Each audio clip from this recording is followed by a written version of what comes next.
রাজনীতিতে এখন আদর্শ বা নৈতিকতার কোনো স্থান দেখতে পাচ্ছি না। তারা নিজেদের আদর্শ বা গঠনতন্ত্র ঠিক সেইভাবে পরিষ্কার করতে পারলো না। মাহবুব আজিজ, যেমনটি আমরা বলছিলাম যে স্থানীয় সরকার নির্বাচনকে কেন্দ্র করে কিন্তু রাজনৈতিক অঙ্গনে দ্বৈত বাস্তবতা লক্ষ্য করা যাচ্ছে। 11 দলীয় ঐক্য ধরে রাখার ঘোষণা দেওয়া হচ্ছে একদিকে, আবার অন্যদিকে জোটের শরিকদের মধ্যে সিটি কর্পোরেশন নির্বাচনে আলাদা প্রার্থীও ঘোষণা করা হচ্ছে।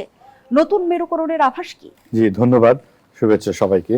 দেখুন, এই জায়গাটিতে আমি প্রথমেই যেই ব্যাপারে আপনাদের দৃষ্টি আকর্ষণ করতে চাই সেটা হচ্ছে যে এই 11 দলীয় জোট কি কারণে গঠিত হয়েছিল সেটা যদি আমরা আরেকবার মনে করে দেখি। একেবারেই কিন্তু নির্বাচন কেন্দ্রিক। এনসিপি তখন বলল যে এটা আদর্শগত কোনো জোট নয়, এটা হচ্ছে রাজনৈতিক সমঝোতা।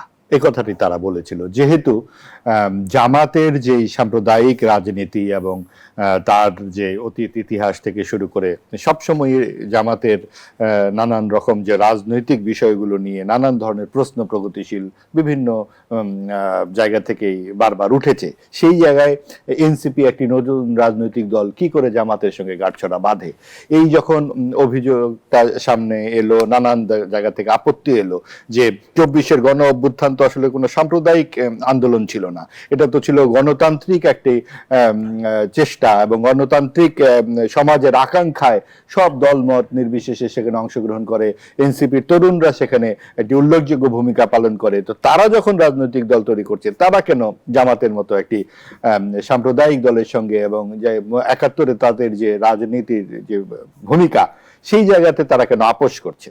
তো যেটা আমরা দেখলাম যে আসন বন্টনের একটা ব্যাপারে তারা জামাতের সাথে যায়, কারণ তারা 100, আমি যদি ভুল না করি 125টি আসনে তারা প্রাথমিক মনোনয়ন দিয়েছিল এনসিপি। তারপর সেখান থেকে সরে এলো, তারা ঠিক নির্বাচনের আগে আগে 30টি আসনেই তারা মুসাবিদা করে ফেললো। মাত্র 30টি আসন একটি রাজনৈতিক দল যখন 125 থেকে নেমে আসে, যে বিরাট একটি আকাঙ্ক্ষা ছিল তরুণদের প্রতি, সেই জায়গা থেকেই কিন্তু তারা বেশ বড় ধরনের একটি হোঁচট খাওয়ায় মানুষকে, জনমানুষকে। তো সেইখান থেকে সেই জোটটি আসলে আদর্শগত জোট নয় আমরা বুঝতে পারি।